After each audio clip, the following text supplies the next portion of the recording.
ಅಷ್ಟೊಂದು ಮನಮುಟ್ಟುವಂಥ ಮಾತುಗಳಿದ್ದು. ನೀವು ಅಬ್ಸರ್ವ್ ಮಾಡ್ರಿ, ಎಷ್ಟೋ ಕಾರ್ಯಕ್ರಮಗಳು ನಡೆದಿದ್ದಾವೆ. ಎಂದಾದ್ರೂ ಹಿಂಗೆ ಪಿನ್ ಡ್ರಾಪ್ ಸೈಲೆಂಟ್ ಕೂತ್ಕೊಂಡಿದ್ದೀರಾ? ಎಂದಾದ್ರೂ ಹಿಂಗೆ ಈಗ ಹೆಚ್ಚು ಕಡಿಮೆ ಈ ಅಕಾಡೆಮಿಕ್ ಇಯರ್ ಅಲ್ಲಿ ಸುಮಾರು ಒಂದ್ 2-3 ಕಾರ್ಯಕ್ರಮ ಮಾಡಿದ್ವಿ, ಗೊತ್ತಿದೆಯಲ್ಲ? ಎಂದಾದ್ರೂ ಈ ಒಂದು ಕಾರ್ಯಕ್ರಮ ಹಿಂಗ್ ಪಿನ್ ಡ್ರಾಪ್ ಕೂತ್ಕೊಂಡಿದ್ದೀರಾ? ಇಷ್ಟೇ ವ್ಯತ್ಯಾಸ. ಯಾವ ವ್ಯಕ್ತಿಯ ಮಾತುಗಳು ನಮ್ಮ ಮನಸ್ಸಿಗೆ ಮುಟ್ಟುತ್ತೋ ಆಗ ನಮ್ಮ ಕೈ ಗಲಾಟೆ ಮಾಡೋದಿಕ್ಕೆ ಅಲ್ಲಾಡೋದಿಕ್ಕೆ ಆಗಲ್ಲ. ನಾವು ಗಲಾಟೆ ಮಾಡೋದಕ್ಕೆ ಆಗೋದಿಲ್ಲ ಅಲ್ಲಿ, ಯಾಕಂದ್ರೆ ಆ ಮಾತುಗಳು ನಮ್ಮ ಮನಸ್ಸಿಗೆ ಮುಟ್ತಾ ಇರ್ತವೆ. ಹಾಗಾಗಿ ಇಂಥ ಒಳ್ಳೆ ಮಾತುಗಳನ್ನ ಸಮಾಜದಲ್ಲಿ ನೀವು ಮುಂದೆ ಹೇಗಿರ್ಬೇಕು ಅಂತ ಹೇಳಿದಂತ ಅವರು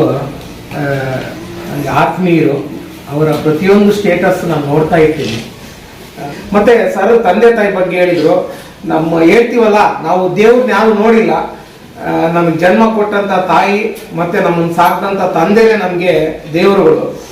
ಏನೋ ತಪ್ಪು ನನಗೆ ಸುಮಾರು ಸತಿ ಏನೋ ಒಂದು ವಾಗ್ವಾದ ನಡೆಸಿರ್ತೀನಿ ನಮ್ಮ ತಂದೆ ತಾಯಿ. ಅವ್ರು ನೋಡಿದಾಗ ಬಹಳ